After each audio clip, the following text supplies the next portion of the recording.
The Bible Review. I keep plugging this magazine, and because I keep plugging it, I'm going to keep quoting from it under the assumption that the editor will appreciate it and not sue me for copyright. They just got sued for copyright on a interesting. They released a number of lines of a Dead Sea text, and an Israeli scholar who had been working on it sued them and won. It was quite an interesting case. There's an article in the June '94 Bible Review by Michael Coogan. And you've heard that name before in this class. And the title of this article is The Great Gulf Between Scholars and the Pew. Is that a topic that might have come up here once or twice? I'm not going to read all of it, of course, but I am going to read significant parts of it because I think it's important. Michael D. Coogan, The Great Gulf Between Scholars and the Pew. For almost 2,000 years, it was widely regarded as a unified text, unequivocally the Word of God, and thus by definition consistent and free from error. We've identified that as the position of fundamentalism. The Bible was viewed as an absolute authority, and later for Protestants the sole authority for belief and practice. The first challenges to traditional understanding of the Bible came in the 17th century. Philosophers like Thomas Hobbes and Benedict Spinoza, clerics like Richard Simon, who began the modern study of the Bible in a critical way. By critical, I assume you know what the next sentence is. By critical, I don't mean negative. Scholars have to stop every time and say, when you talk about movie criticism, when you talk about literary criticism, when you talk about biblical criticism, you don't mean he's a critical person. He's always criticizing. This is a technical use of the word. What does critical mean? Literary criticism, movie criticism, biblical criticism. What do we mean by that? Like analysis and studying. Well, analysis would be sort of educated analysis. You can't be a movie critic. Why can't you be? You could become one. I'm not educated in the field. Yeah, that's right. If you became educated in the field. And before movie criticism, what would you probably need to study? Just literature. Literary criticism, probably going back to Middle English and doing English and American literature, doing literary criticism, then graduating to movie criticism. A movie critic gives you his opinion. But why is it not merely his opinion? Because it's based on study, yeah. Established norms in the field. Yeah, he knows, or should know, that this scene here is drawn from what? This is original or a new way of doing it, or what? Or this is the same old thing that's been done 30 times in this movie, this movie, this movie, and this movie, and it's a rip-off and poorly done. I heard a review of The Lion King where the Disney people were claiming that it was original material. He was saying, where have we ever heard of a person whose king's father was killed by his brother who married his mother? And Yeah, yeah. It's original material. Well, of course, you understand that Shakespeare stole that plot from a prior playwright. Or didn't you understand it? No. That's what literary criticism would help with, wouldn't it? So you thought they stole it from Shakespeare? Well, yeah. He stole it from a prior person. By the way, who was Shakespeare?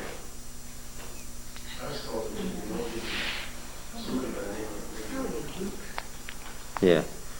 Was it the Duke of Gloucester, or was it that theater owner? here. That's the sort of thing that criticism asks. Okay? By criticism, just a minute, I don't mean negative, but free of presuppositions, or at least self-conscious about one's own presuppositions. These pioneers challenged traditional views about biblical authority and authorship by appealing to common sense, logic, and the historical method. By the 19th century, their approach had gained considerable momentum. One of the most significant books related to the New Testament was The Life of Jesus, 1839, by German scholar David Strauss, who for the first time provided a clear statement of the relationship among the synoptic Gospels, Matthew, Mark, and Luke. You know that they are based one upon another, right? For the Hebrew Bible, or the Christian Old Testament, the most influential work by far was the Prolegomena to the History of Israel, 1878, by Julius Wellhausen. I presume that this has sunk into your minds by now, but in case my mentioning it over and over again hasn't called your attention to it, let me just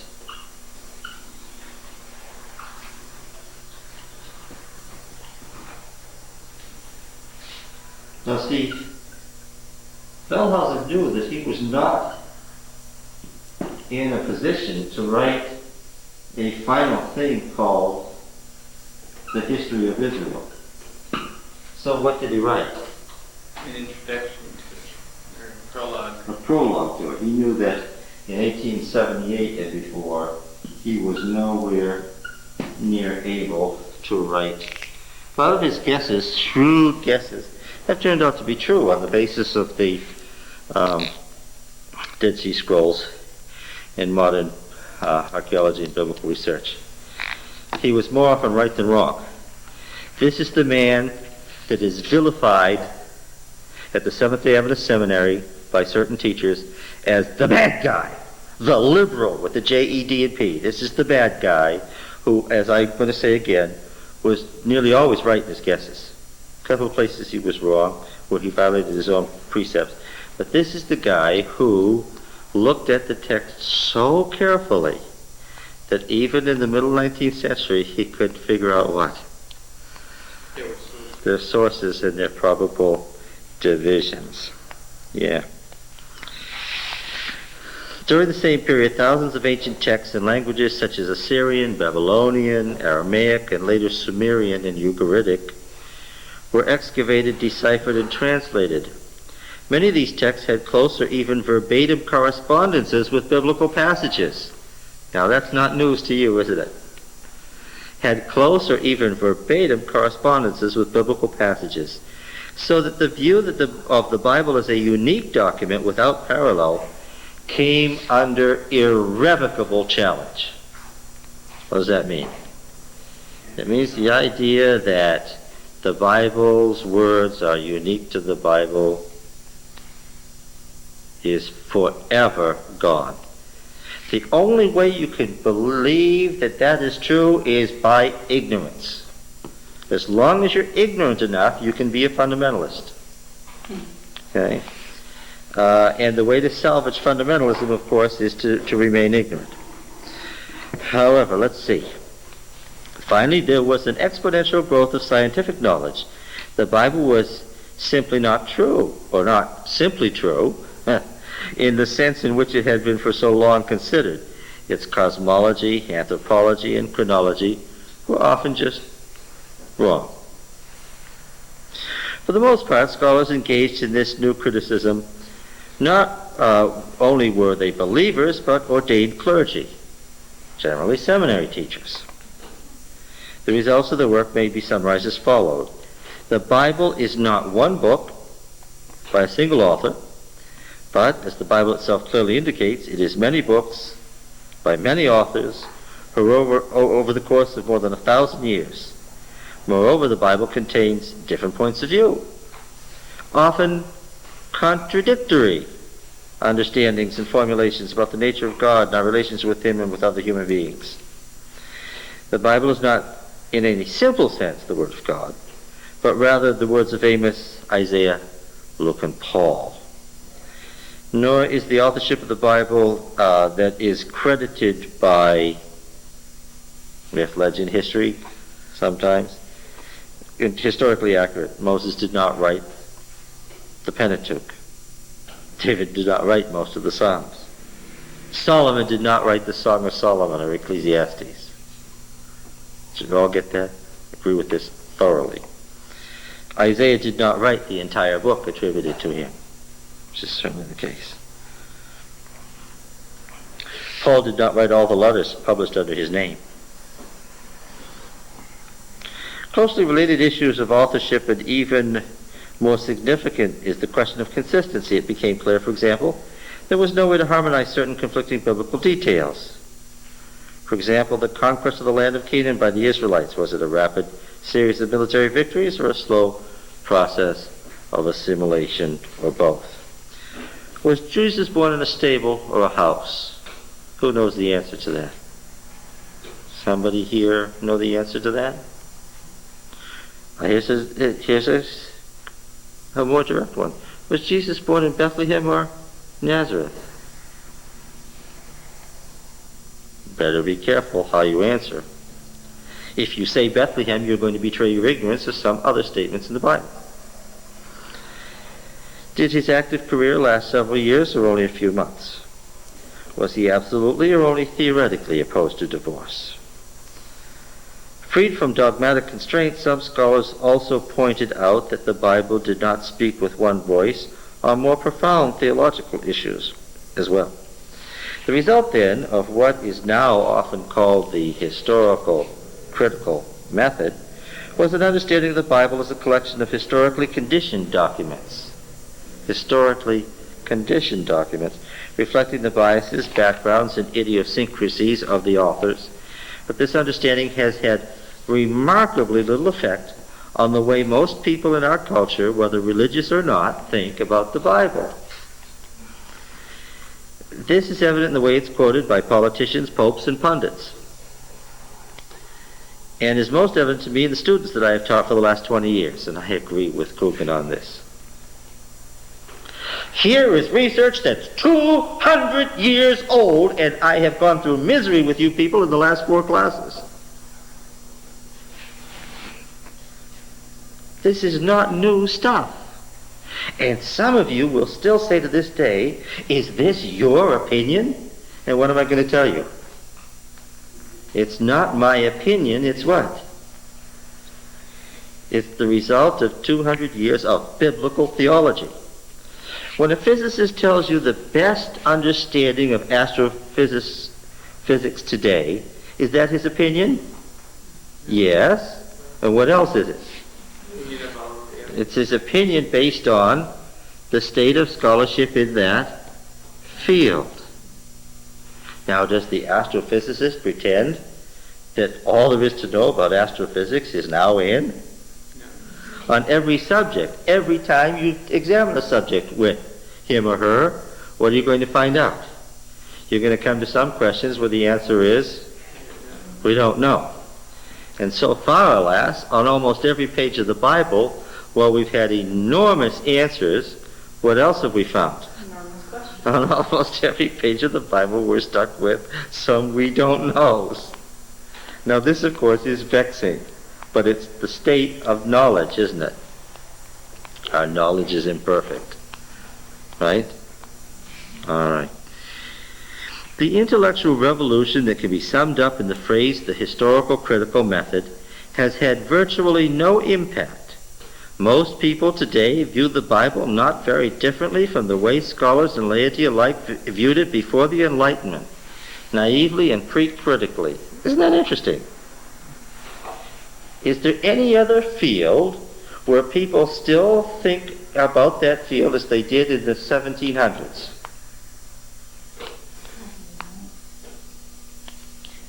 The problem comes, there's a letter in there by Stegman talking about a previous article that he had, and that people were criticizing, and he said, well, I did the first step in breaking it down, and I thought it would be easy for the readers to put it all back together for themselves. And the problem is that it isn't that easy for people to put it back together maintain the faith that they're trying to make the step from fundamentalism to something else, Yeah. and they're not knowing how to put it together. If your faith starts out in fundamentalism, and then some scholar breaks that down, what can go with it? The faith.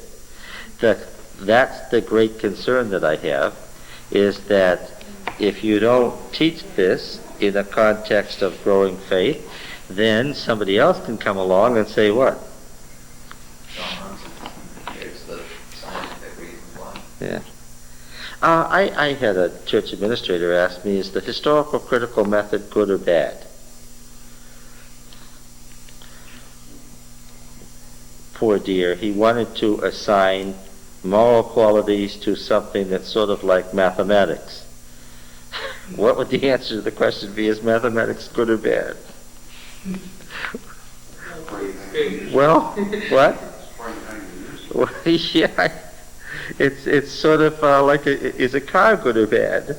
The number 2 could. Well, yeah, it depends on, I suppose, what you're doing with the car. If you make a habit of running over people, then I guess it's not good. If you make a habit of using it to destroy people's faith, then what? Then it's not good. If you make a habit of using it to enlighten the Bible, then what would I say? It's good. And so I'd sort of give the historical critical method the same moral qualities I'd give a car. It all depends. So, now, this man was an administrator for many years. What was his next question? Well, how can I, as a church administrator, know whether somebody is using it to run people over or go get the groceries? And there's a good question, right? We have to have enough of this knowledge out there so that people what? Can say, well, this person has really run together his conclusions with his presuppositions and hasn't demonstrated the facts and hasn't used the method well, and this is not supported. Right? I'll give you a good example. Desmond Ford's book on Daniel. In Daniel 8, he's got all this stuff about the papacy. In Daniel 11, he's got all this stuff about Antiochus Epiphanes. Well, what's the problem with that? Seems to have changed his mind in between. If you've read the book of Daniel, Daniel 11 is a commentary on Daniel 8. What's the problem? Whatever you choose to start out with in Daniel 8, you'd better end up with in Daniel 11. It was a horrendous example of what not to do. Yeah.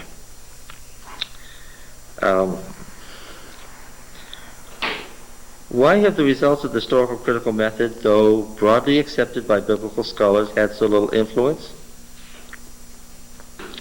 Partly because the churches correctly perceived the results of biblical scholarship as an implicit and even explicit challenge to their authority. If the Bible is not free from error and not consistent, then so too must subsequent formulations, whether conciliar, pontifical, or episcopal. Christian leaders especially have therefore restricted the exposure of most people to the Bible. For centuries there's been a kind of a canon within the canon, a selection of biblical texts used in liturgical contexts that are therefore the principal contact most believers have with the Bible. Right? We said, for instance, that we would not expect a whole lot of 1 Samuel 28 to turn up in Adventist contexts, Adventist meetings and church meetings and sermons and stuff, at least not what it says exegetically, right? Say, Roy, all those texts about Sheol, there's hundreds and hundreds of them, they're in poetic passages. So maybe it's all just meant to be taken poetically and not very literally. What do you think?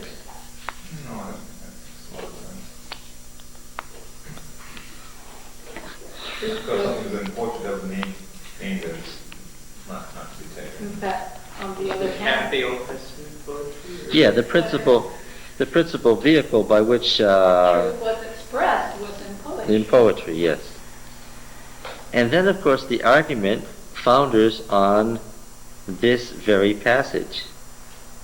You can say that all that stuff is Sheol is in poetry until you come to 1 Samuel 28, and then what are you stuck with?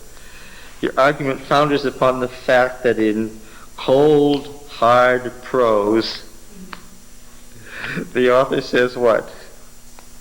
Well, the author was influenced by all these poetic. Poetic, yes. Yeah. Yeah, that's right. Okay. All right. So is there a canon within a canon? I think there is. Yeah. Now, every religion has its own particular canon. Let's take a crack at the Adventists. No, let's not. Let's take a crack at the Lutherans first. Let's try a Lutheran canon. What would be a typical Lutheran canon? Romans and Galatians. Romans and Galatians would be very, very big. What else? Some gospel material?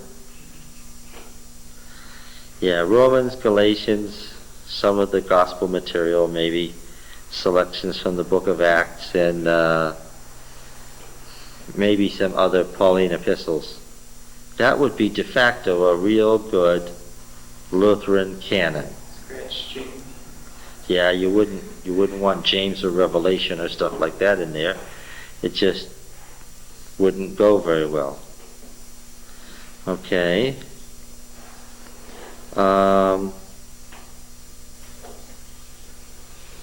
Try an Adventist canon, statement of canon. De facto, what is it really? What is it really? Probably Genesis, Exodus, Leviticus, and Daniel. Genesis, Exodus, Leviticus, and Daniel in the Old Testament. That's a lot of Well, no, but you only need about 2 sentences out of Ecclesiastes. The rest of it must not be read.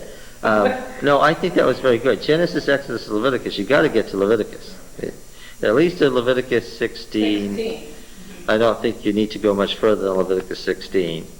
So Genesis 1 to Leviticus 16, the book of Daniel. That's the Old Testament. What's the New Testament? The Gospels. The Gospels. Acts. Romans, Revelation. No, Romans, this is, No. A few choice statements out of Romans, but you'd avoid Romans as much as you could. yeah. Try to avoid Galatians as much as you could. Don't forget Hebrews. You'd certainly want Hebrews in there. James. And Revelation. Right? Is that a de facto Adventist canon? I think it is. Except when you go back to modern inspirations, he says that you need to take the whole Bible. Oh, I'm saying de facto. What in fact do Adventists use as the Bible? We're not saying what to say. Yeah, okay. Would you include that here? I don't think that there's anything in Isaiah that Adventists use other than a couple of messianic texts at Christmas time. The skeptical theism of Ecclesiastes with its apparent hedonism has been a scandal since the book was written. It's no wonder that Ecclesiastes has, practically speaking, been dropped from the Bible used by the churches. Yeah.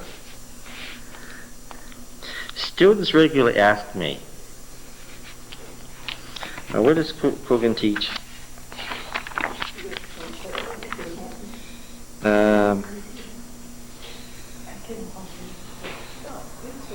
He's now professor of religious studies at Stonehill College in northeastern Massachusetts. Has taught at Wellesley and Harvard. He taught a very fine seminar in early Hebrew poetry that I took at Harvard.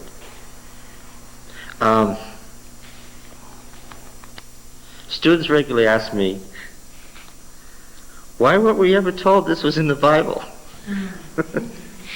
Does this sound familiar? Yeah. Yes. In part, the answer is that they couldn't be trusted to read the Bible. It's a dangerous, subversive collection. Exposure to such texts would require considerable explanation of the Bible with its inconsistent texts and various, in some ways, incomplete views on topics about divine justice and mercy, the afterlife, and so forth. Oh, how about this? Now, Coogan writes as an Irish Catholic in background, but let me ask this one. He's speaking, most Christian thinkers, following Paul rather than Matthew or James, have rejected the binding force of hundreds of biblical laws. Their only enduring significance is predictive or typological. They point somehow to Jesus. Still, most Christians have accepted more or less the enduring authority of such laws as the Ten Commandments.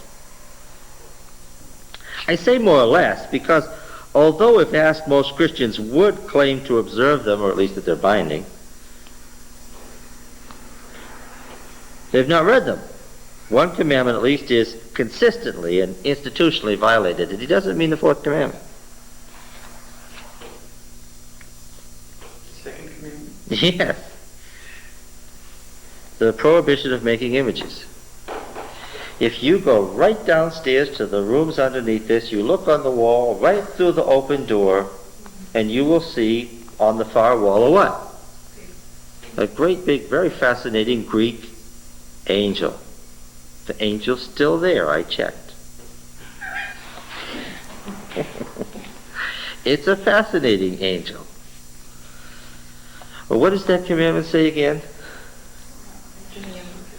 Make any image of anything that is in the heavens above, the earth beneath, or the waters under the earth. No image of anything. Are these pictures back here? Yeah, those are images of something, and in the meaning of the commandment is clear. What could you not do? No. No, make them. You can't make them, because making them will lead, the commandment says, you may not agree with this, but this is what the commandment says, that what? Making them will lead to worshiping them. Make no religious icons at all. That's when they wrote the scripture in that too, like with the Desire of Ages, one of the editions had a picture of Christ right on the front, and I remember someone really having a problem with that. Yep. The long tradition of religious art depicting biblical heroes and even God clearly violates the second commandment, as the ancient iconoclasts and more recent Puritans recognized.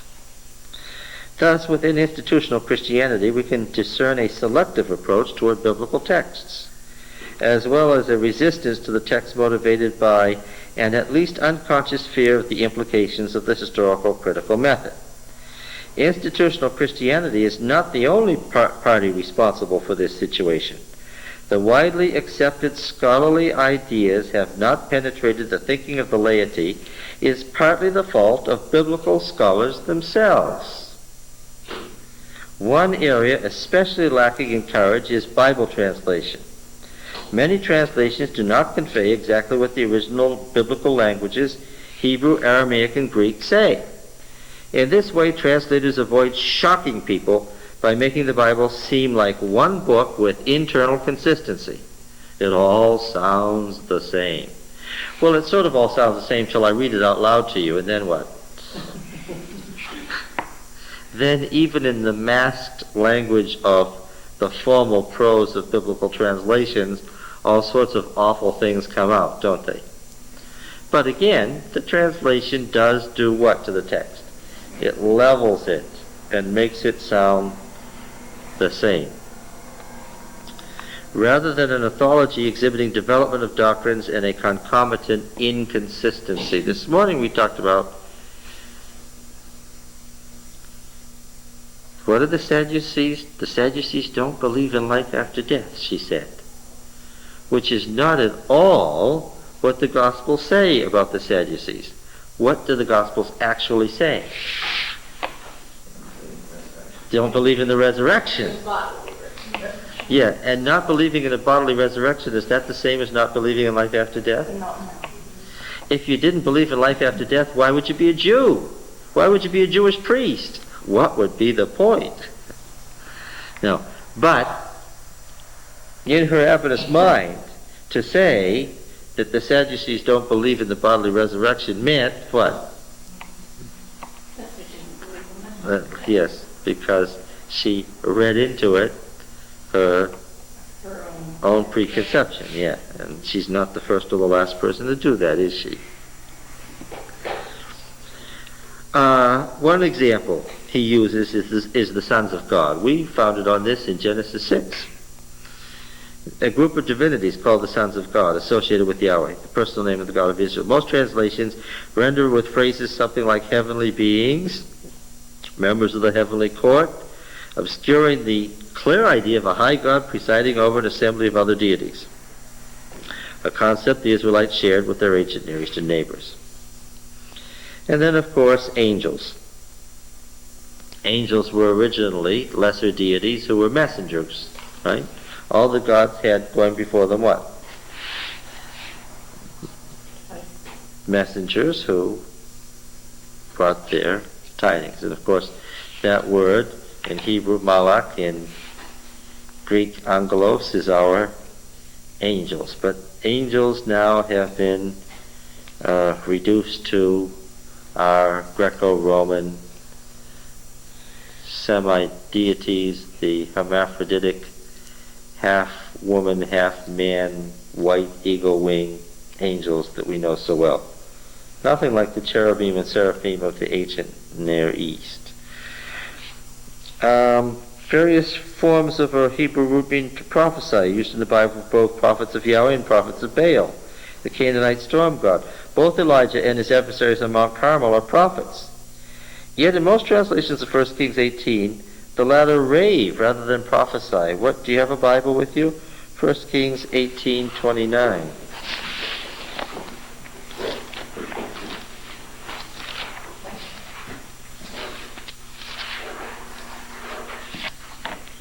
First Kings 18:29. The Revised uses raised. Well, in doing that, they stayed with the Revised Standard Version's raved. New King James says prophesy. New King James says prophesied. Okay. Any other translation? 1 Kings 18:29 he cites.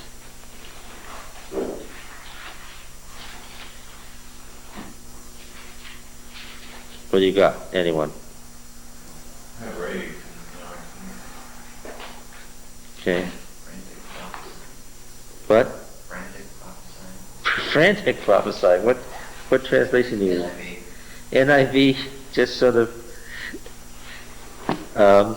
adds in frantic just to, yes. Any other? Gratuitously adds frantic, huh?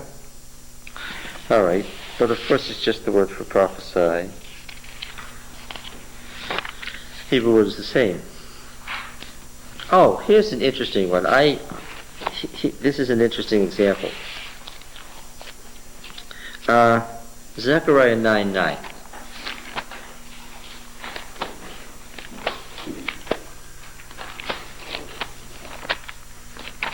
Now, this will depend on whether you've learned anything or not.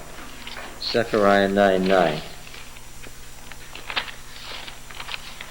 Zechariah is the next to the last, right? Yeah.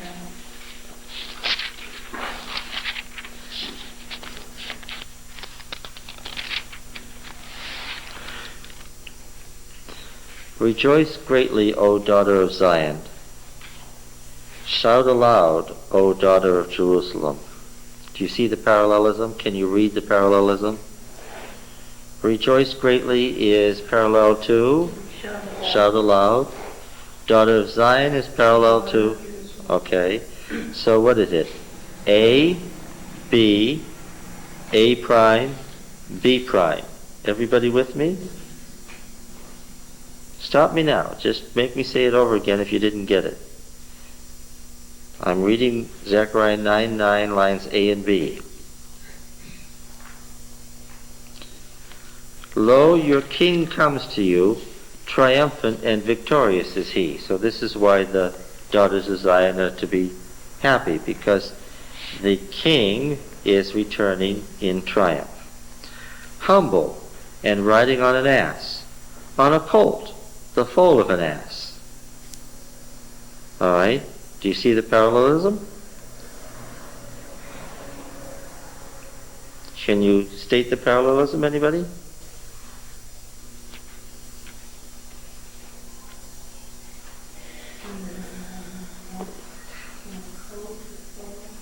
So how many animals are there? There's one. Humble riding on an ass is paralleled with a colt, the foal, and an ass. Does everybody understand that we have parallelism here describing the animal? But there's how many animals? One. That's obvious, isn't it? It should be fairly obvious, unless you're really dense, that the king can only ride on one at a time. Well, the news isn't that good. I said unless you're fairly dense. Matthew 21.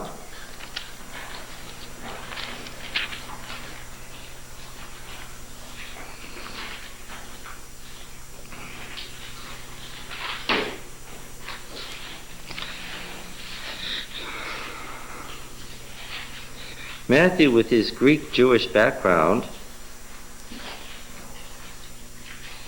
and with his leaden understanding of the Old Testament, gives us a story. And when they drew near to Jerusalem and came to Bethpage, to the Mount of Olives, then Jesus sent 2 disciples, saying, Go into the village opposite you, and immediately you will find an ass tied and a colt with her. I tell you that Matthew's understanding of the Old Testament is woodenly literal. Like a lot of Jews of his day, he had a leaden understanding of the Old Testament, and that's why his gospel worked at the time. Because he wrote how? Near to Jerusalem and came to Bethpage, to the Mount of Olives. Then Jesus sent 2 disciples, saying, Go into the village opposite you, and immediately you will find an ass tied and a colt with her. I tell you that Matthew's understanding of the Old Testament is woodenly literal. Like a lot of Jews of his day, he had a leaden understanding of the Old Testament, and that's why his gospel worked at the time. Because he wrote how? In the way that Greek Jews thought. And we understand then why we had to send 2 disciples. Why? Gotta get 2 animals. Why do we have to get 2 animals? Because that's what Zechariah said. Yes, and so an ass tied and a colt with her, untie them and bring them to me. The ass and the colt. Suddenly the parallelism is dissolved into 2 animals. Matthew simply doesn't understand Zechariah. Is that clear? Now, if anyone says anything to you, you shall say, The Lord has need of them, and he will send them immediately. This took place to fulfill what was spoken by the prophet. Tell the daughter of Zion, Behold, your king is coming to you, humble and mounted on an ass, and on a colt, the foal of an ass. Well, even in his mistranslation of the Septuagint, I still see the parallelism. The disciples went and did as Jesus had directed them. They brought an ass and the colt, put their garments on them, and he sat thereon. The translators have tried to save Matthew's credibility by mistranslating Matthew's words, which is not acceptable behavior. Wrap their translator hands. What do you have in your translations? I just read, and he sat thereon from the RSV. Jesus sat on them. Sat on them. Okay, they are being honest. All right. What translation is that? The new NIV? Okay, the NIV translators faced up to what? He sat on them. He sat. The new RSV faces up to reality and Okay, here they have improved on the RSV by translating the words as they are. Anybody else? Same on me. New King James says what? On them. On them?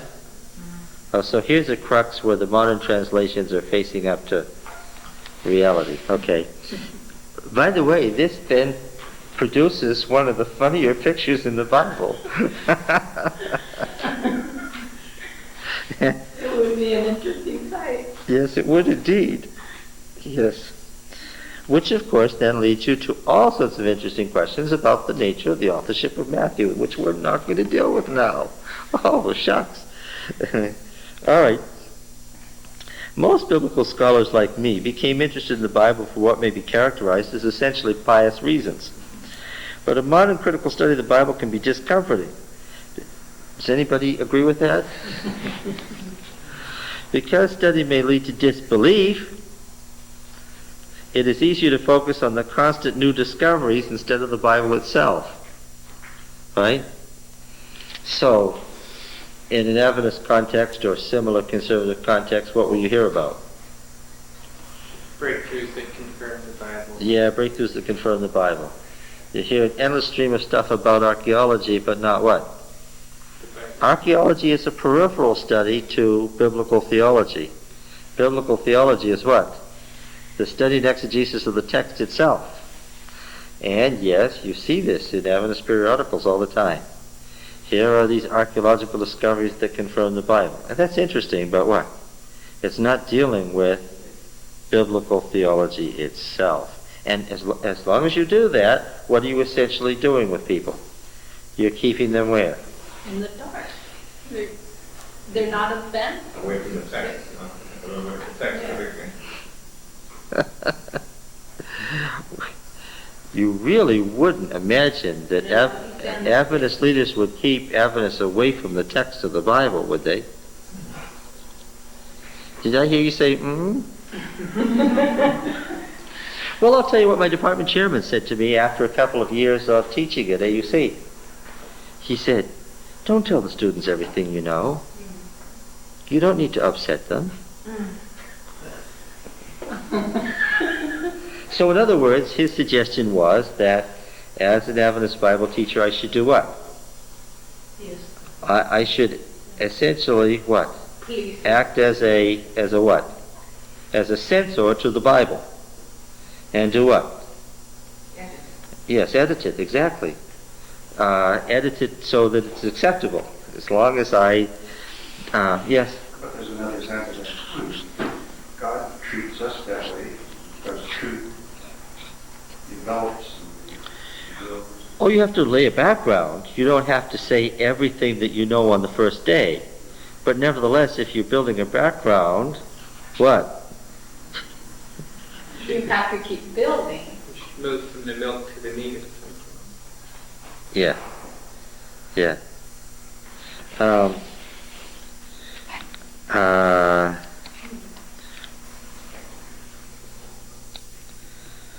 The timidity and centrifugal force of such studies has also resulted in a lack of popularization, perhaps better termed accessible scholarship, by Richard Friedman. Biblical scholars often feel that expressing their methods and results in non-technical language is beneath them. This goes on all the time in academia, doesn't it? If I start out by talking in non-technical language and then introduce you to technical language, that's what? Oh, scholar what? Scholars don't do that, right? They talk in technical language to each other. That's part of the problem of the nature of academia. And since most of you either are or have been associated with academic environments, you know what? That there's this built-in pride in my accomplishments and in the level of scholarship that I've attained, and this is my specialty, and I don't share it with what? With the uninitiated peons, no matter what field it is. All right. To some extent, he writes, this is a product of the American academic system. Dr. Cook is being very blunt here. This is a very blunt article and very, very well phrased, which values the esoteric over the elegant. Thus, biblical scholars often leave the field to the pious and the ignorant. Yes.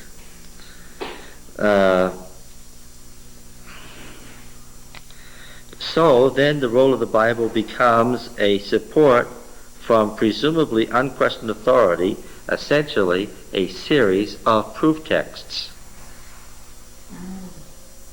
Isn't this interesting that a Roman Catholic scholar writing from a Catholic background would write this way? It all sounds what? Painfully familiar. Yes. Okay.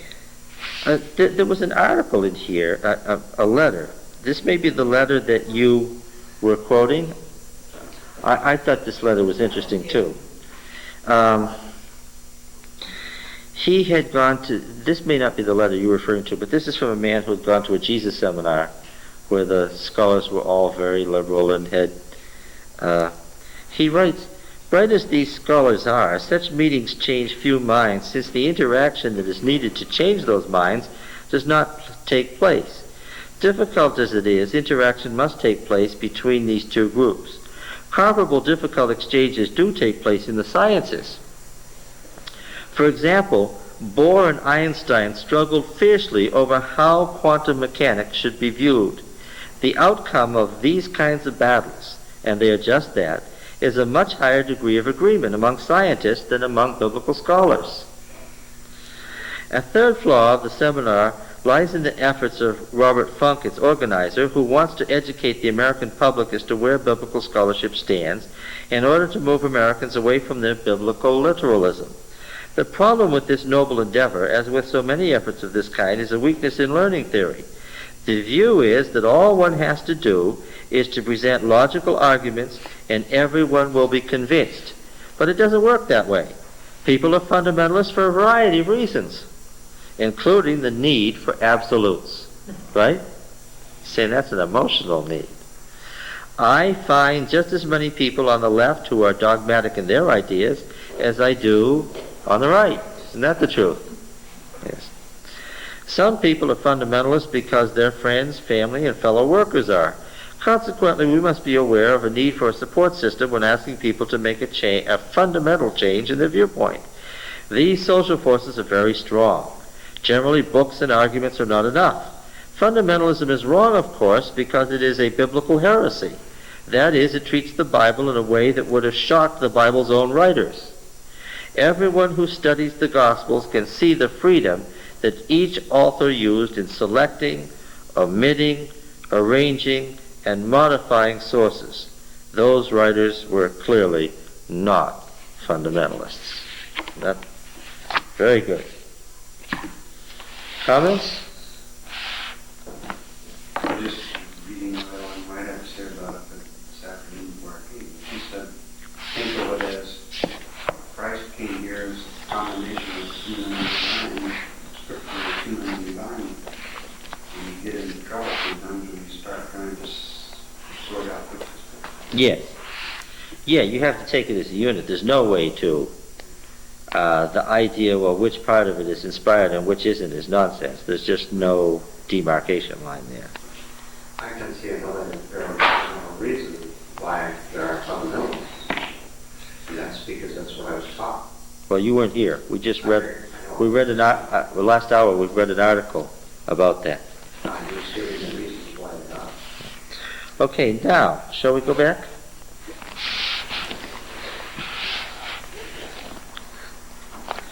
Where are we? 2 Samuel. 2 Samuel, which is just the other half of the same scroll. It's called Second Kings in the Septuagint. What? First, second, third, and fourth Kings? Yeah, because all of these names are artificial. And the titles came into use much later. And Samuel already begins talking about Saul, and David and therefore kings, and the titles are extraneous to the work itself.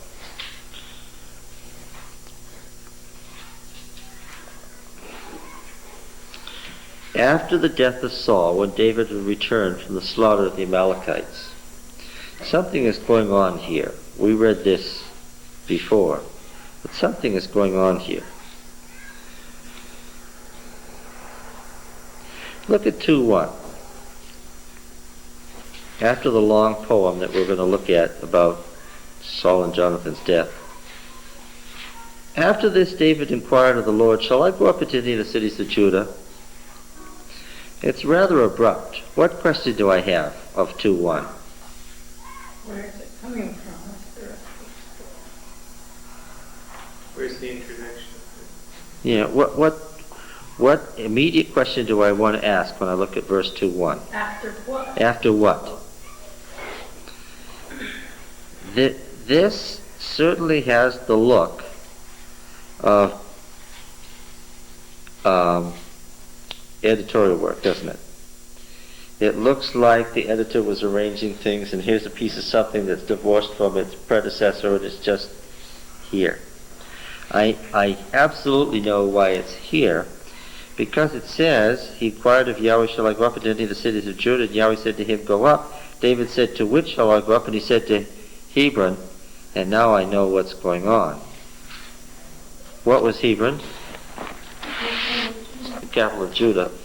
David's going up to Hebron would be for what purpose? That was his department. To become king of Judah. Now the way the documents have been edited now gives us the impression what? If he's not already king. That he becomes king upon what event? Saul's death. Upon Saul's death. Which leaves Saul without excuse other than insanity for what? We're chasing after. For chasing David around all the time. Other than Saul's nuttiness, he had no excuse for chasing David around. And that would be true if this were true, then it was that. if the way it's edited is the way it happened. Now I have to say to DTR1, you're a great theologian. You're responsible for a third of the Bible. But I also know that when it comes to you and historical detail, that for theological purposes you feel free to do what? To move stuff around. And I also know that you're working from scrolls 500 years after the event. That you're editing together state documents 500 years later. So your picture of it is as good as what?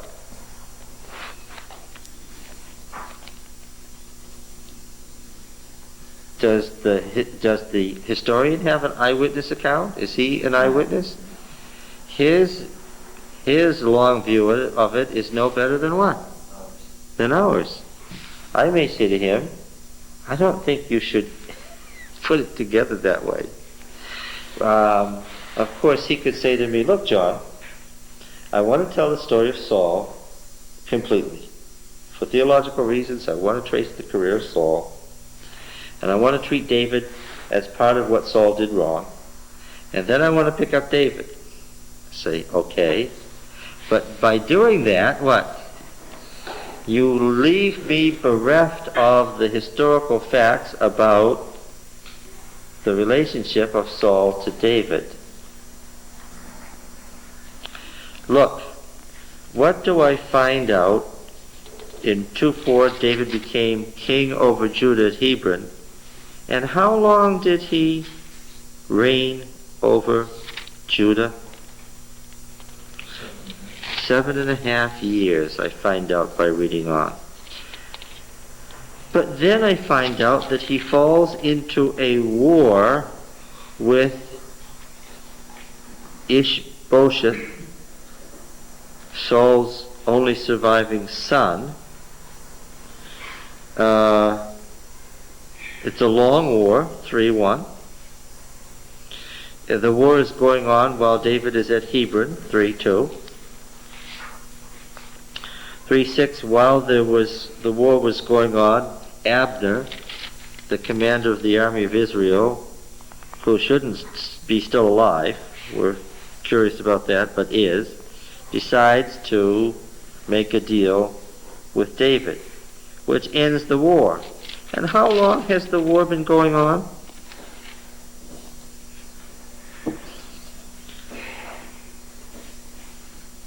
How long was the war going on between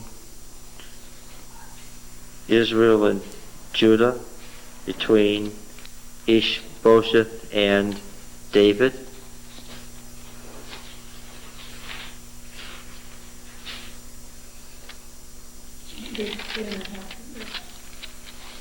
Well, it doesn't say 2.5, it says 2 years.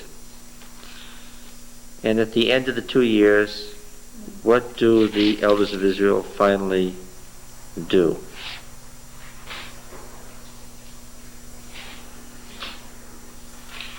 They come there and ask him to be king over Israel. Yes. What's the problem with that chronology that we've just traced?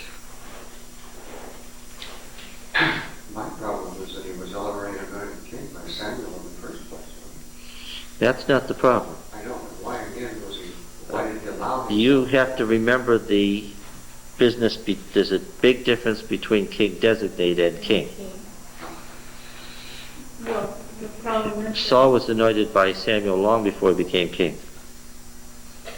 What? If the war was only for 2 years, and he was king 7.5 years before, then he must have been king while Saul was still alive. Where's the missing 5.5 years? That's the problem.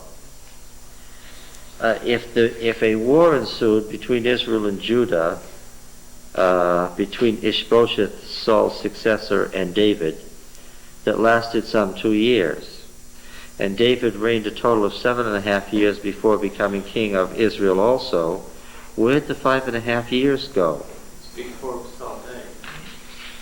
Well, that's what you're stuck with. The implication is so strong as to be unavoidable that David was king in Hebron for how long? For 5.5 years before Saul's death. Therefore, Judah was what? In rebellion against Saul. Well, what form did that rebellion express itself as? Judah was what? Judah was what? Judah was not independent. Judah was what? They were vassal to the Philistines. They were vassalary to the Philistines. It was that relationship that made it impossible for Saul to ever gain absolute control of Judah again. Now, David had an army, we found out, of 400, and the Masoretic text says it went to 600. Small army, big army, what? Big. Big army. Big army. This is before he ever went up to Hebron. Now, there's something else that we notice about David's army. David's army isn't like the armies of the League. What was the League army like? It's militia. It was a militia. What's a militia? Just called up if it's needed. It's common folks. It's just the citizenry out with their pitchforks, right? The National Guard. But not even the National Guard, because the National Guard is an army, is a standing army. It's more like the Revolutionary War. Yes, which was a true militia.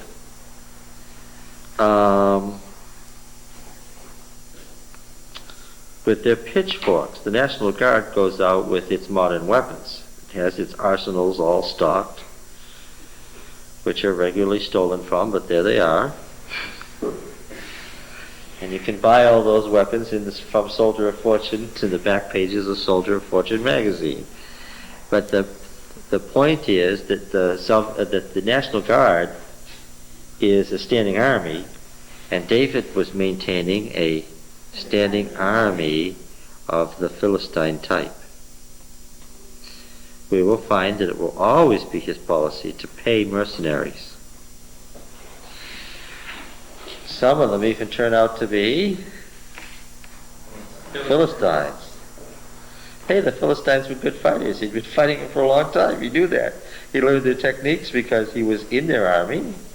He used their techniques with them and later against them. David had this policy, this personal policy, of playing both ends off against the middle that was wildly successful. The problem with that is that if you do that often enough, what's going to happen? You might be caught in the middle. Yeah, sooner or later you might get caught. One of the times that David almost got caught was what? Yeah. From Philistine Oh, march against Saul. To march against Saul. If David had killed Saul, he never would have become king of Israel, which is what he wanted.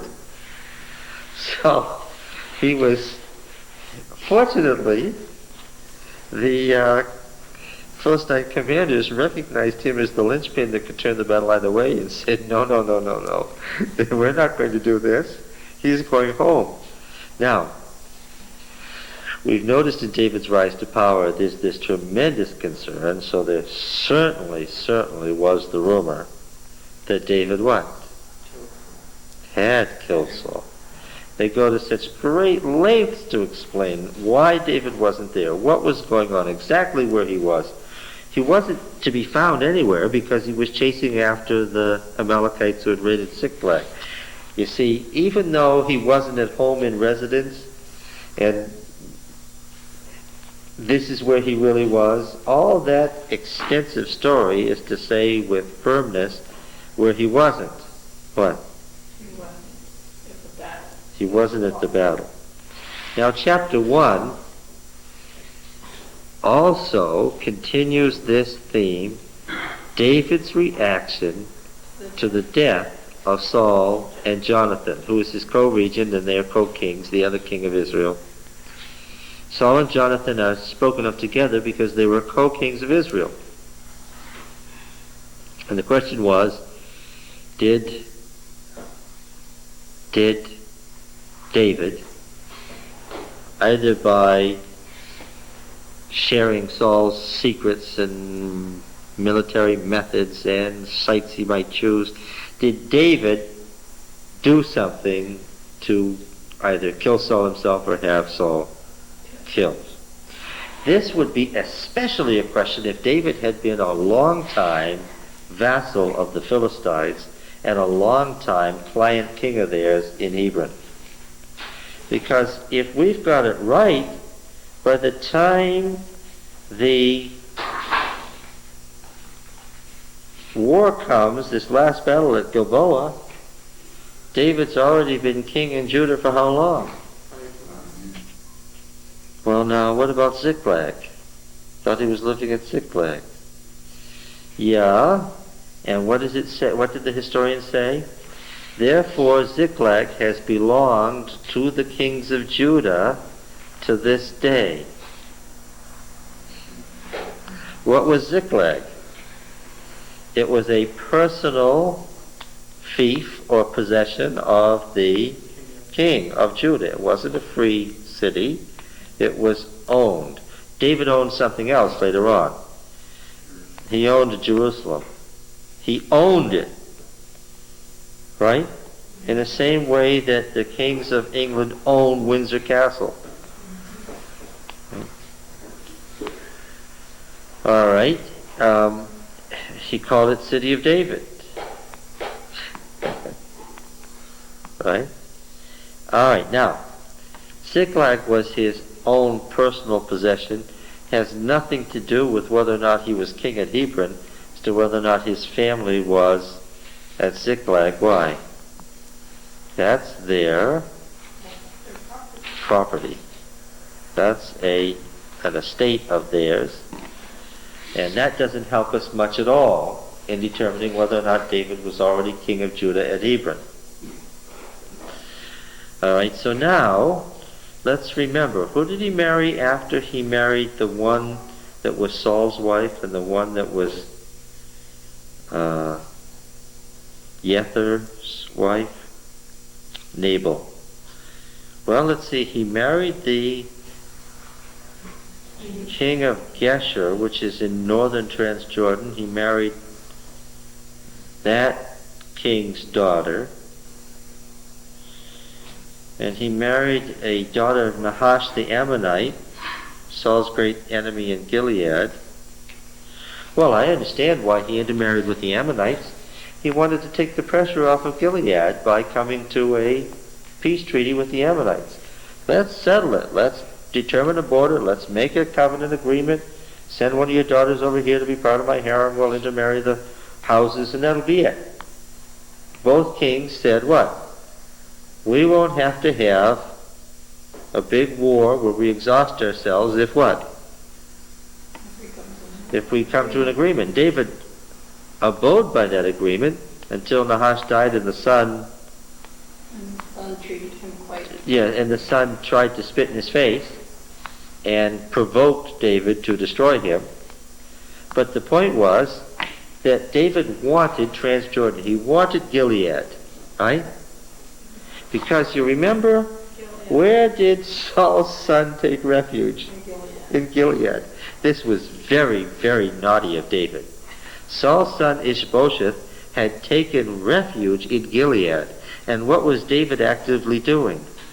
Taking it over behind his back. Behind his back he was saying to the Gileadites, you good folk, my dear brethren, I want you to know that I, David, king of Judah, honor you so much for what you did in going getting Saul's and Jonathan's, my dear friends' bodies.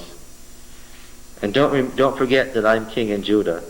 And oh, by the way, the troubles you've had over the centuries with the Moabites and the Ammonites, I, David, king of Judah, have reached covenant agreements with those kings so that you don't need to what? Worry about it anymore. I've taken care of it. I'm David, king in Judah. In case you want me, that's where you can find me. What was the implication of that message? Be a good king for you. Yes, I've done all the things that you would need to have done by a king who knew what he was doing. Meanwhile, your miserable excuse for a king is holed up there in one of your cities. If you're smart, you will do it. Yes. Now, in 1 Samuel 1, we said that something is going on. He remained at Ziklag. A man came from Saul's camp, clothes rent and earth on his head. He said, where do you come from? And he said, I have escaped from the camp of Israel. And now what happens here is that the man tells, according to the prophetic narrative, a long lie about how Saul died. And a long and elaborate lie. For which, poor fool, he is what? After getting a tongue lashing from David, he's executed. But what's especially interesting here is that 1:1 says that David had just returned from the slaughter of the Amalekites. Right? Now, this poor soul happens to be what? How do you know that? Well, he said that himself. Where does he say that himself? Verse 8. Verse 8? He said, who are you? I answered him, I'm an Amalekite. This is the man telling the story of what happened between him and Saul, right? So in the middle of the story, he, in the narrative, says that he identified himself as an Amalekite to King Saul. Now, notice down below, this is very noticeable and intentional. Verse 11, David took hold of his clothes and rent them, and so did all the men who were with him. And they mourned and wept and fasted till evening for Saul and Jonathan, his son, and for the people of Yahweh and for the house of Israel, because they had fallen by the sword. And David said to the young man who told him, where do you come from? Now that's a rather surprising question. Why? He should have already known. Because he has already said what? Where he That he had identified himself to King Saul as an Amalekite. Where do you come from? He said, I'm the son of a Ger, an alien resident, and Amalekite. Now, this chapter has a suspicious look about it. What is suspicious about it? I'm looking at it and I've got a question in my mind. What is it? It's probably been edited from different sources. Maybe. Well, no, I'm not thinking of, certainly a single story. But what's my question?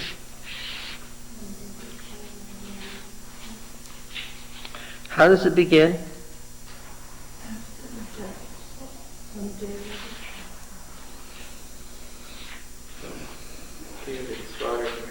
David's been slaughtering Amalekites.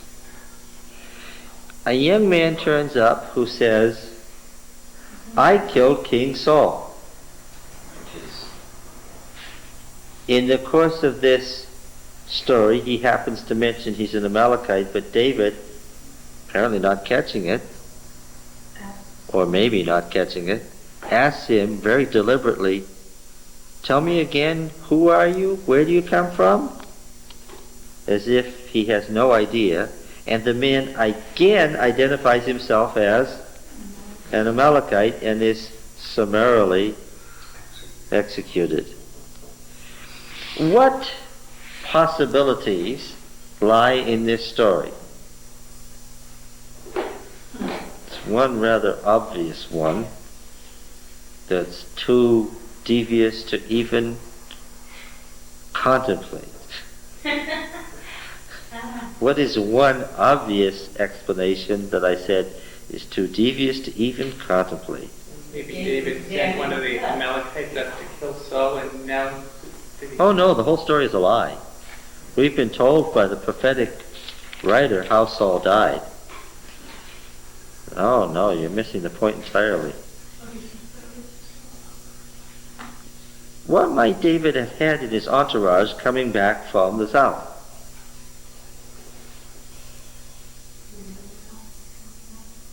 Some Amalekite prisoners? Could one of them have been induced to say that he killed Saul? Thinking that by doing the wishes of saying this, that he might get off, only to discover that if he did that, what? He would get killed. The purpose of this story of how Saul died is pretty clear. It's to exonerate David. Because one thing the story says for sure is, regardless of whether it's true or not, the story makes clear that what?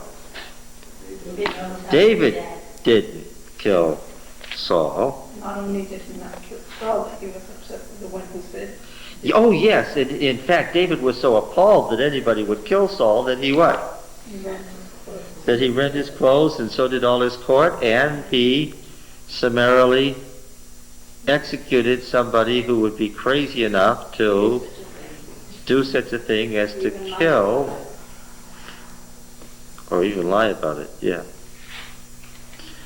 Now I don't know if David could have been the person behind such a devious move as that.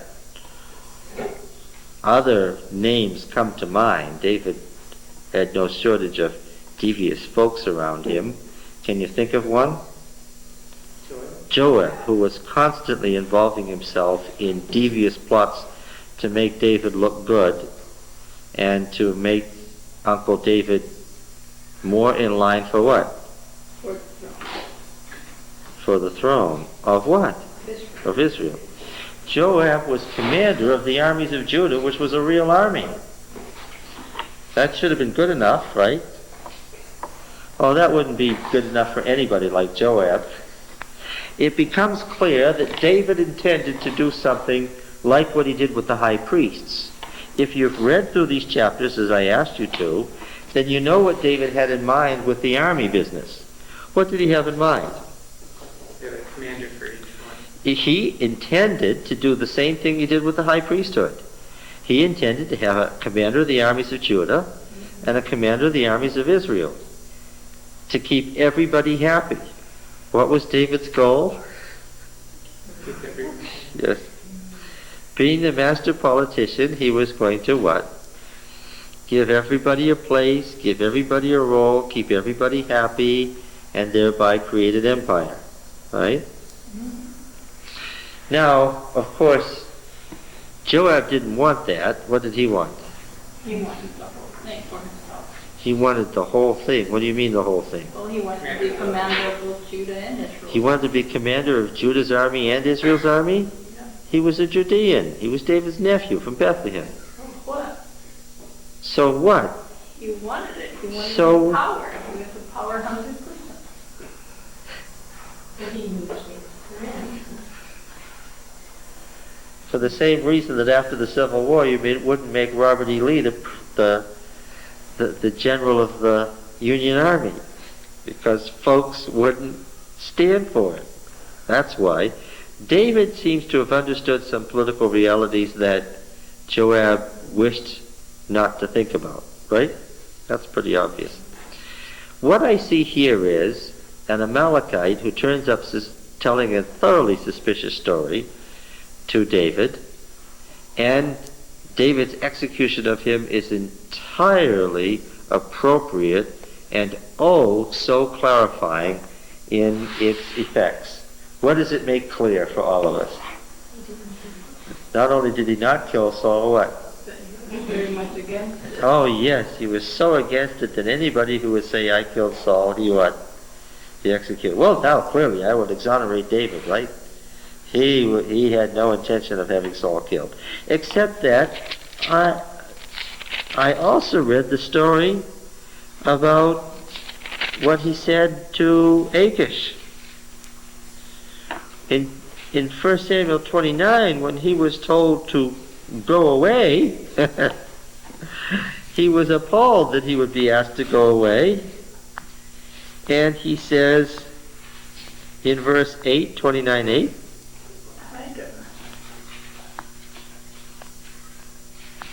what does he want to do? Fight against the enemy. Now, I don't agree with the scholars at all who say that David was being tongue-in-cheek here and really meant the king was Saul. First of all, David is already a king. His commanding, his calling, his sending forth, his using the word for what to send out ambassadors for how he greets people in other countries, royal titles and activities ascribed to David before the death of Saul, making it clear to me that historically, chronologically, what actually happened was what? David assumed the throne of Judah some 5 years before Saul died, and what was actually going on in these various incursions was David's trying to maintain his Judean Philistine coalition against Saul in the hopes of ultimately doing what? Toppling Saul. So what he was really doing was using the Philistines, though they didn't know it, to topple Saul. So I could say this: David wasn't with the Philistines. He didn't kill Saul. But I can also say, contra chapter 1, that what? He certainly intended what? He'd said earlier, we don't have to kill him. Maybe he'll die in battle. He had contemplated that already. The prophetic author already told me he said that. I know that David had that in his mind. He said, we don't have to kill him. What? Maybe he'll die in battle. Now, I know who he was fighting against. I know who were the last big power holdouts in Palestine against Saul. Who was it? The Philistines. Did David know that too? Sure enough. Well, did David pay this man, or was he actually just a fool who came to David with a story? From this distance, what's the answer? We'll never know from this distance. It's certainly the role of coming back from the slaughter of the Amalekites, and the Amalekite turns up, tells a convenient lie, and is killed. Was David behind that? Well, Was if he Joab was- behind that, or was the man really just a fool? If he was, the man was still just a fool. Well, yes, yes. Whether David or Joab was behind it, in all categories, the answer is that the Amalekite was a fool. Yes, that's true. All right. Now, verse 17, David lamented with this lamentation over Saul and Jonathan his son. And he said that it should be taught to the people of Judah.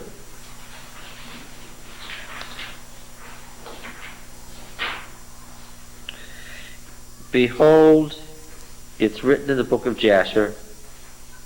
We've seen this several times. It's a songbook, a hymnal. He said, now this is really interesting. It's included here. It's actually been made part of the narrative, and I certainly don't think that it was made part of the narrative by the Deuteronomic historian.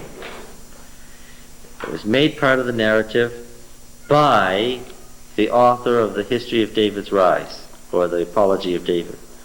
Why did it serve his purpose to have this moving poem put right into the prose story? Maybe we don't hear that, David. Gives it a touch of realism. Yeah. That David what? How could he kill someone he loved as much as he did, according to this poem? Yes, that's right.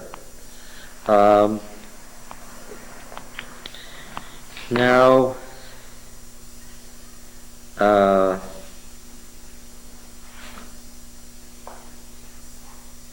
David took hold of his clothes, 111, and rent them, and so did all who were with him. I bet you Joab wasn't there. Oh, I'm sure he was there. Why? The whole purpose of this is to show Israel what? Okay, yeah. That we are what?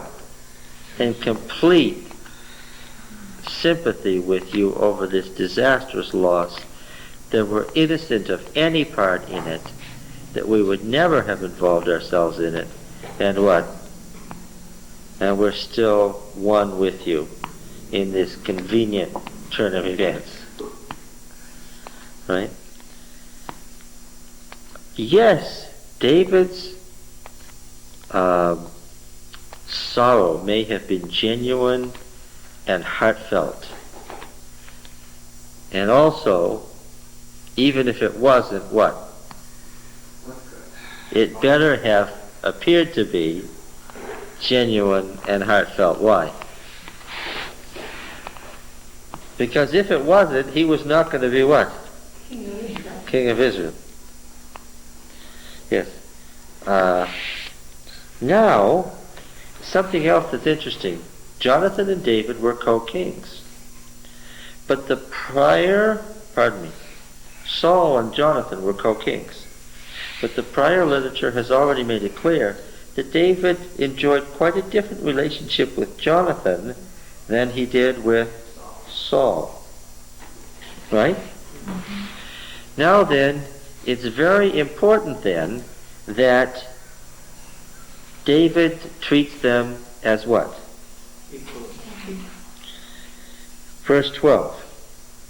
And they mourned and wept and fasted until evening for Saul and for Jonathan his son and for the people of Yahweh, the house of Israel. Right? He treats it as a unity. Right? There's no ambiguity here of, oh, one part of the house of Saul was friendly to me and the other part wasn't, and of such stuff civil wars are made, and that was the reality. But what is now gone? What dies with Saul? Officially, what dies with Saul? Well, the enmity. The enmity between Saul and David is what? As if what? As if it never happened. But we notice that in the negotiations with Abner, what was the first thing David wanted? His wife back. He wanted Saul's daughter, his wife, back. Right? Yeah. He was going to repair the breach as if what? As if it had never happened. He becomes, in chapter 1, Saul's avenger. Without blinking an eye, David, 1 minute, who has been conducting a long civil war with Saul, in effect, what? Becomes the protector of Saul's legacy and his avenger. Now, how can you do that? Very careful. Well, you know, some people would try that and people would laugh. Other people would do it and people would say, wow, whatever charisma is, what will I say? David had it. Because you know that to try to pull off this kind of a thing, if you don't have the capacity for it, would what? Lead straight to disaster. But obviously, David did have the capacity for it. And this. And this. Do you think that David kept this song secret? What did it say? He wanted it included in the book of Jasher, and he wanted it taught to the people of Judah. Do you know, do you think anybody in Israel heard this? King David has what? King David of Judah has what? Composed a great lamentation for our great lamented King Saul. And he's published it in Judah and is having it taught to the children of Judah.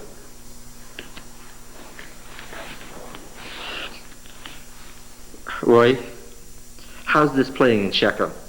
Pretty well. Pretty well? Okay, I just wanted to know. Thy glory, O Israel, is slain upon thy high places. Now that's interesting, because the glory of Israel here, of course the glory of Israel is an old phrase for God.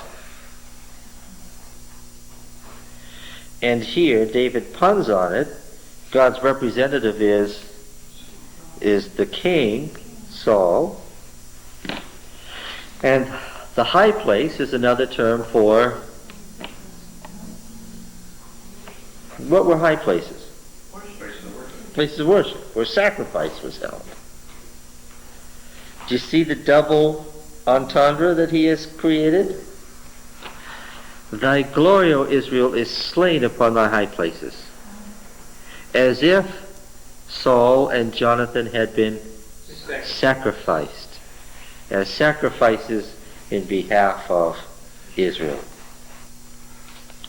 How the mighty are fallen. Now, let's speak a word about the Philistines.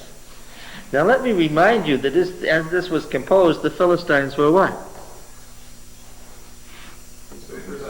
His overlords, his allies. He was technically a member of their army that had gone out to kill Saul and Jonathan. Tell it not in Gath. Gath is the head city, and Anchises is his overlord. Tell it not in Gath. Publish it not in the streets of Ashkelon, lest the daughters of the Philistines rejoice, lest the daughters of the uncircumcised exult.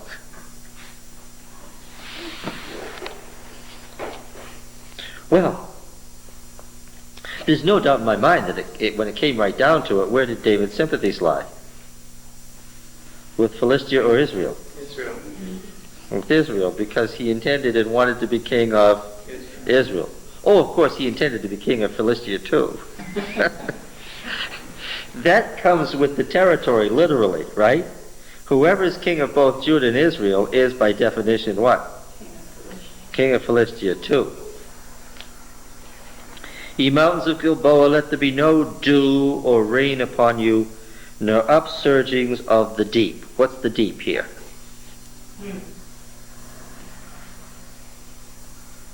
What's the deep? Everyone and anyone. This is simple. More bounteous fields. Well, that's an unfortunate translation of Hebrew. The Hebrew is confused. It is the Septuagint that contains the original. What's the upsurgings of the deep? Well, tell me about Jonah. The fields of offerings is a mistranslation of the Hebrew, which is corrupt again. Let's not read the corrupt Masoretic text. What is the Why don't you just take a pencil, if you have it, cross through fields of offerings and write upsurgings of the deep so that you'll know what I'm asking about. Anyone and everyone, what is the upsurgings of the deep? That's just sort of where the rain comes up to. Tell me about Jonah.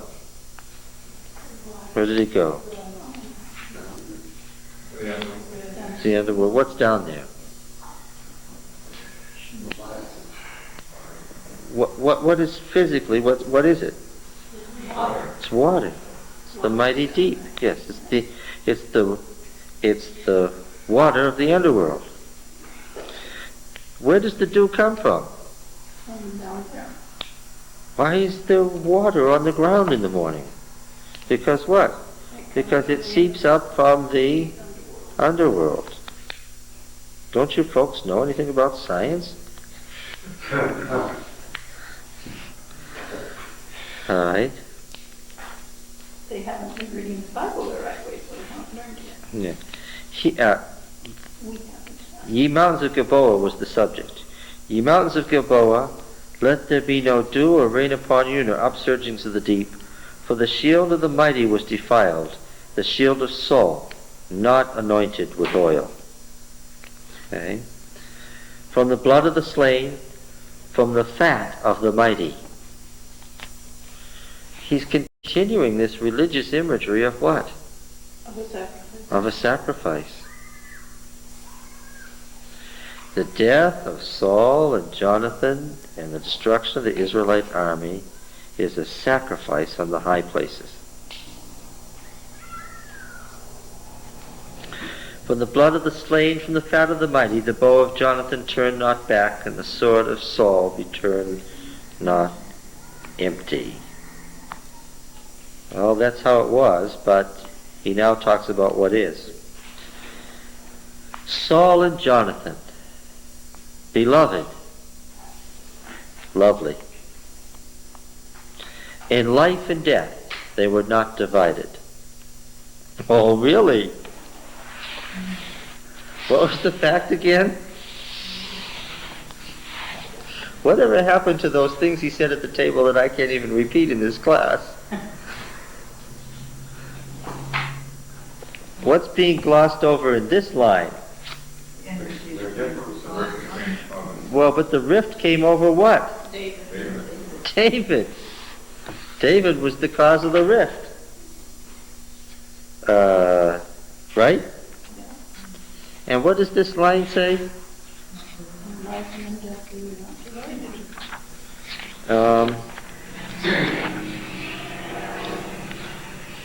David could certainly do what?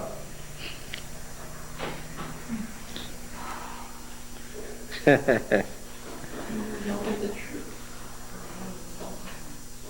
how to use that verb.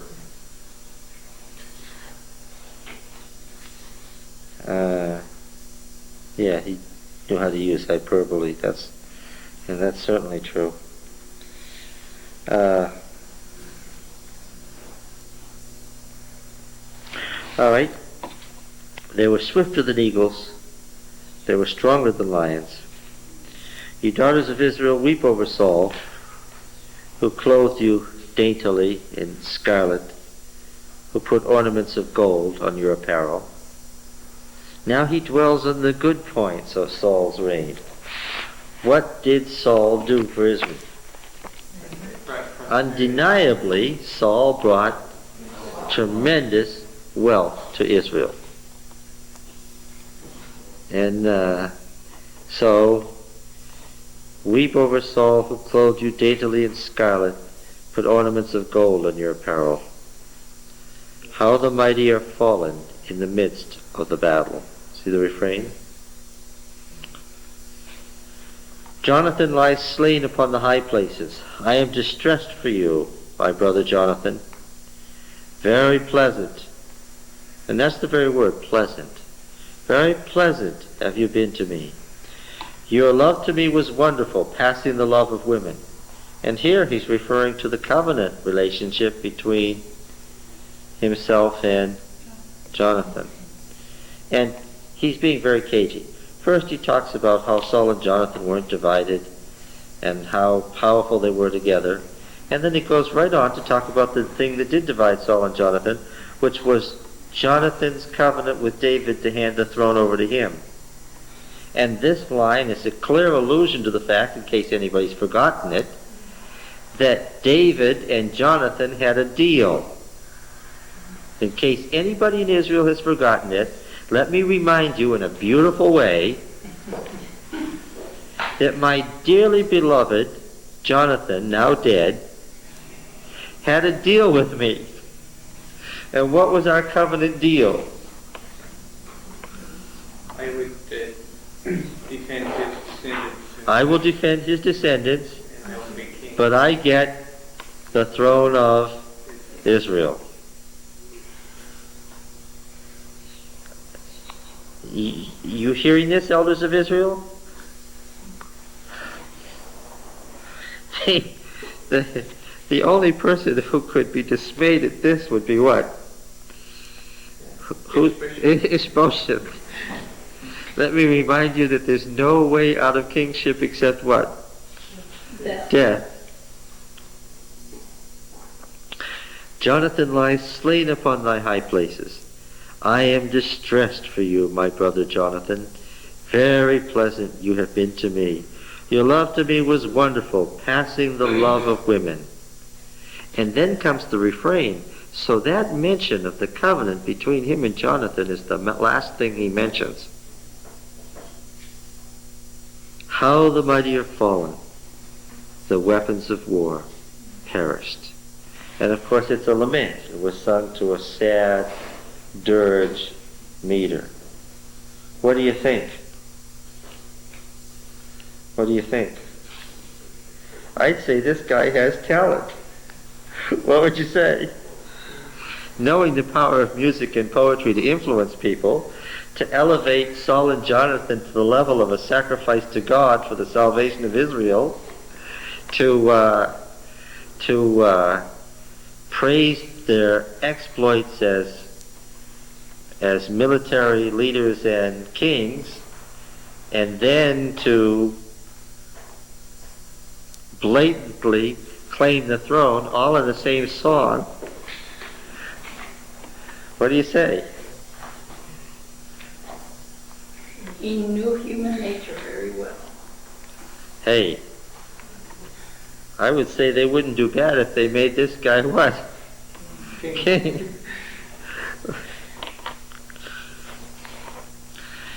Yes. So, we don't want to ignore one bit the beauty of the song or the power of the song, but we also want to point out, make it clear since we're doing exegesis, that what? The song had a what? Political agenda. Oh, yes. What do you think? Do you think it worked? I don't see how anybody could come back from being part of the Philistine army that made war on Saul and Jonathan to being their successors 2 years later without what? Tremendous skill at whatever it takes to win people over, right? If you had family members who had died in that war and you knew that David was allied and part of that army, wouldn't you be bitter at him? And 2 years later, what are you doing? You're down there doing what? Asking him to be your king. Well, is that one of the greatest comebacks in history? They probably thought that he was going to pay them anyway sometimes, so they made him up. Give it to him, because they knew about something Well, that's an open question. Did they? Or was the inauguration by Samuel a secret published by the house of David at the time that he began to campaign for the throne of Israel? After this, David inquired of Yahweh, shall I go up into the cities of Judah? Yahweh said, go up. To which? To Hebron. So he went there with his 2 wives also, Ahinoam of Jezreel and Abigail, the widow of Nabal of Carmel. When people are named at such great length and so formally, why is that? Yes, because of who they are and what that connection is significant to the story. He belabors this point about these 2 women because what? Because of the right to the throne of Israel and Judah. Okay, they anointed David king over the house of Judah. When they told David it was the men of Jabesh Gilead who buried Saul, David sent out ambassadors to the men of Jabesh Gilead and said to them, now who was holed up in Transjordan? Ishbosheth. Jabesh is the largest city in Gilead. Jabesh is the city that Saul had saved from Nahash the Ammonite. And they returned the favor by going and getting the bodies of Saul and his sons and burying them in Jabesh. And he said to them, may you be blessed by Yahweh, because you showed this covenant loyalty to your Lord, Saul, and have buried him. Now may Yahweh show steadfast covenant love and faithfulness to you. And I will do good to you, because you have done this thing. Now therefore let your hands be strong and valiant. For Saul your Lord is dead, and the house of Judah has anointed me king over them. Now let's put it this way. You can read the Hebrew just as well. Now therefore let your hands be strong and valiant, for although Saul your Lord is dead, the house of Judah has anointed me king. So what's he telling them? Be strong and valiant to do what? Elect me. To accept me as your king. King is dead, long live the king. Yeah. He's saying, he's acting as if, to the elders of Jabesh, as if Ishbosheth doesn't exist. He's saying to them, now's the time to do what? Since Saul is dead? Show your love. Yep. Just act valiantly. Judah has made me king.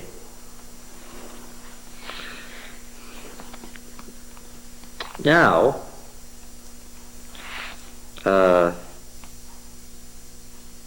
the son of Ner, commander of Saul's army,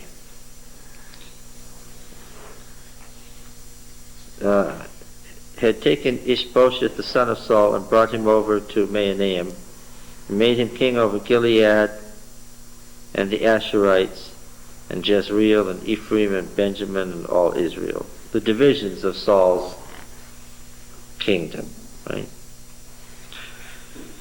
Ishbosheth, Saul's son, was 40 years old when he began to reign over Israel, and he reigned 2 years. The house of Judah followed David. The time that David was king in Hebron over the house of Judah was 7 years and 6 months. This passage here is from a different source. Do you see the beginning of the source? Now Abner the son of Ner, commander of Saul's army, had taken Ishbosheth, the son of Saul. Do you see that that's a once upon a time? We're beginning a story where we identify characters. This wasn't originally here. Why?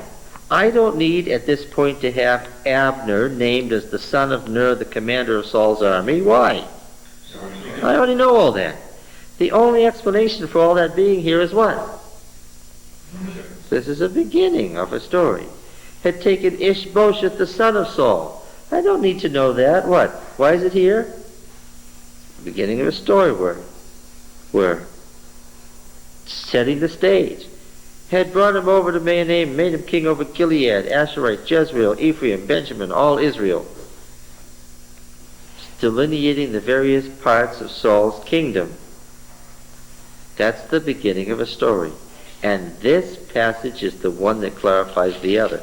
In the other material, the editing is such that I gather that David becomes king after Saul's death. This gives the lie to all that and shows me that what? David was indeed king before that. Yes. He was 40 years old when he began to reign over Israel, reigned 2 years. House of Judah followed David. The time that David was king at Hebron over the house of Judah was 7 years and 6 months. This source is not the least bit hesitant to tell us what? David was king before Saul died. Abner the son of Ner, the servants of Ishbosheth the son of Saul, went out from Mahanaim to Gibeon. Now Gibeon would have been about the border between Judah and Israel after this setting up of David on the throne of Judah and the setting up of Ishbosheth on the throne of Israel post Saul's death. Gibeon would have been about the border between the two, the de facto border.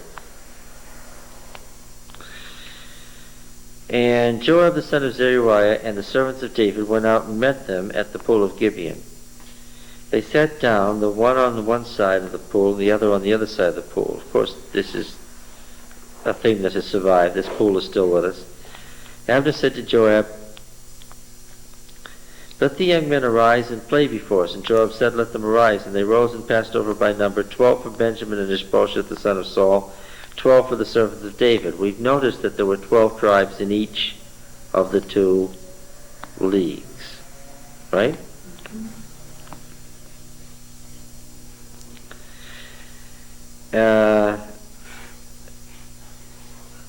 And each caught his opponent by the head and thrust his sword in the opponent's side, so they fell down together. That place was called the Field of Swords at Gibeon. The battle was very fierce that day, and Abner and the men of Israel were beaten before the servants of David. And the 3 sons of Zeruiah were Joab, Abishai, and Asahel. Now, who is Zeruiah? David's sister. David's what sister? Older sister. David's older sister? David's what? Oh. On the right track. David's older sister. David's what? Come on. Oldest sister.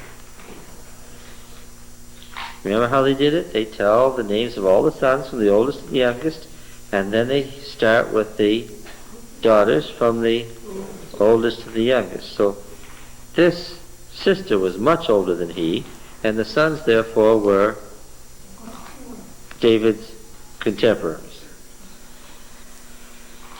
3 sons of Zeruiah were there, Joab, Abishai, and Asahel. Now Asahel was as swift of foot as a wild gazelle. Asahel pursued Abner. As he went, he turned neither the right hand nor the left from following Abner. Abner looked behind him and said, "Is it you, Asahel?" And he said, "It is I." Abner said to them, "Turn aside to your right hand or your left, and seize one of the young men and take his spoil." But Asahel would not turn aside from following him. And Abner said again to Asahel, "Turn aside from following me, for why should I smite you to the ground? How then could I lift up my face to your brother Joab?" But he refused to turn aside. Therefore Abner smote him in the belly with the butt of his spear, so that the spear came out his back. He fell there and died where he was. And all who came to the place where Asahel had fallen and died stood still. You can imagine, in shock. Joab's younger brother had the commander of the army of Judah, had been killed by Abner, Saul's uncle, the commander of the army of Israel. This is great misfortune for whom? Well, for Asahel, of course, but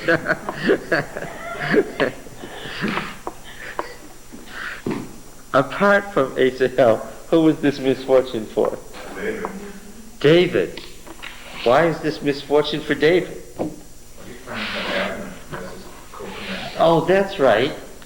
Abner's supposed to be the commander of the army of Israel and Joab the commander of the army of Judah. Presumably they have to get along at least as well as Abiathar and Zadok, right? Yeah. Well, It works that way. you see what a problem this created for David? What was the point of their all coming to Gibeon in the first place? What were they doing there?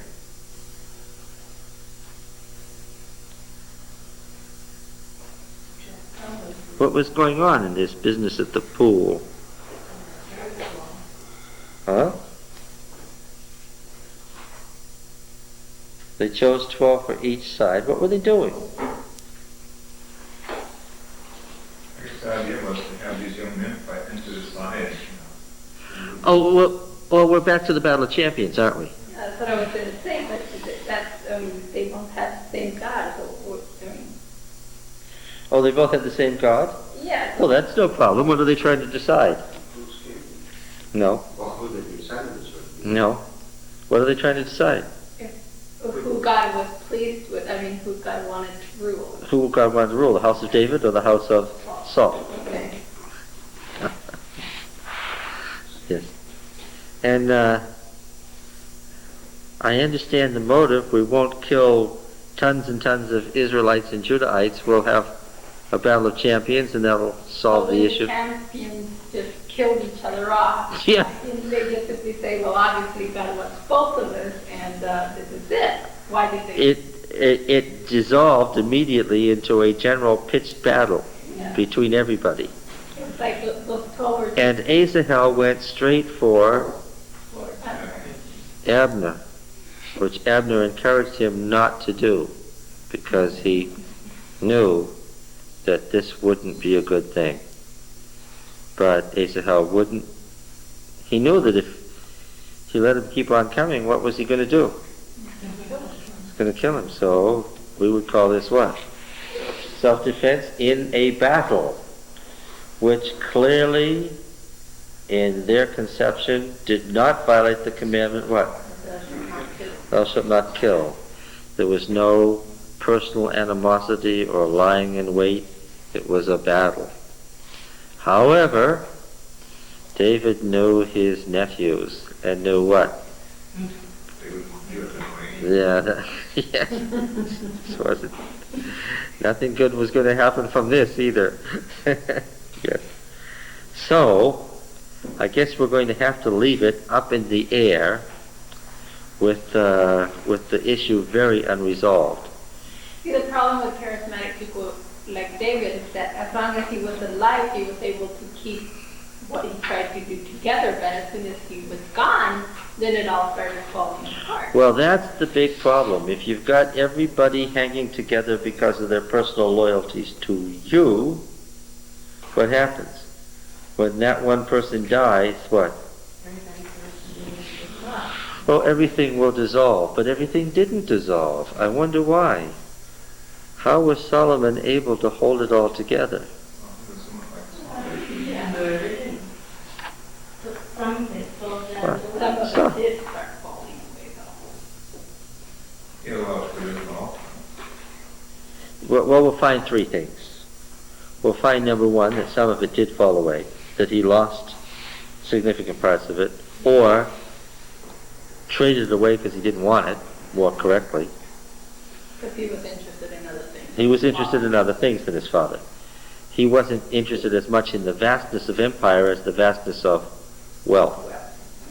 Okay, so we'll find out that for one thing, another thing was that he took care of the problem of his father leaving him a bunch of both ends against the middle. His father left him a tangled web of a whole bunch of both ends against the middle where there were rivals. Solomon, being a wise man, removed the rivalry. How? Killed them. He posted by He he killed half of, when there were two sides, he killed one of the opposing sides, right down the line, so that what? He didn't have to deal with those rivalries that his father left him. His father said in his deathbed, I'm leaving you with a lot of rivalries, but you're a wise man, you'll know what to do. He did. What was it? All I want to do is put certain specific people you mentioned. Yes, this one's gonna be dangerous, Joab's dangerous, but you're a wise man, you'll know what to do. And Solomon was a wise man, even though he's a teenager. He knew what to do, which was what? Kill him. And he didn't have a problem with cousin Joab anymore. Cousin Joab was dead. And the other half of the rivalry supported Solomon. Why? When you've killed one half of a rivalry, what have you made clear? He was called a man of peace, and he began his reign as a bloodbath. He had peace thereafter. Why? Because he did what David didn't do. Yes. Remember, when David came to the throne, Saul had been greatly impeded by the old league norms. You got to have a militia. You can't amass wealth, right? During David's long reign, those league rules gradually eroded, right? By the time Solomon came to the throne, Samuel's goal of not having big government, Samuel didn't want big government, right? He didn't want a monarchy in the Canaanite style where there was an absolute autocratic king. Solomon was big government personified, right? If Egypt needed horses, what? Solomon could get them. If the Syrians needed spices, what? Solomon knew where to get them. If somebody needs to get something to the ocean, if somebody needs to get something to Mesopotamia, what? I've got good roads, you're just going to pay the tolls, right? Yeah, Solomon was big government. If Saul horrified Samuel, can you imagine what Solomon would have been to Samuel? Yeah, he was the very he made Franklin Roosevelt look like a real Democrat. Yep, he was an absolute monarch in the true Oriental despotic style, wasn't he? Which never could have been done by Saul or even David. And But Rehoboam then really messed up. He didn't seem to have learned anything from his father. well, by that time they had enough historical experience that they said, boy, remember the days when we didn't have a king? When we just had a prophet and everybody was free to do as they pleased and there weren't any taxes? And so they met again and they said, what? Let's unelect the king.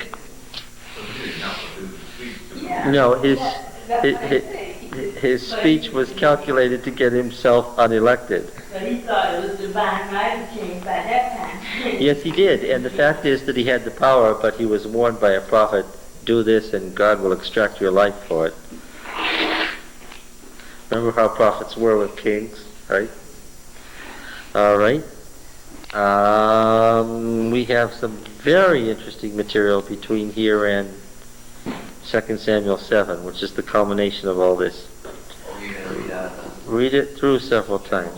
biblical literature there. That's something coming up. Oh, I was just going to read out of it things that I already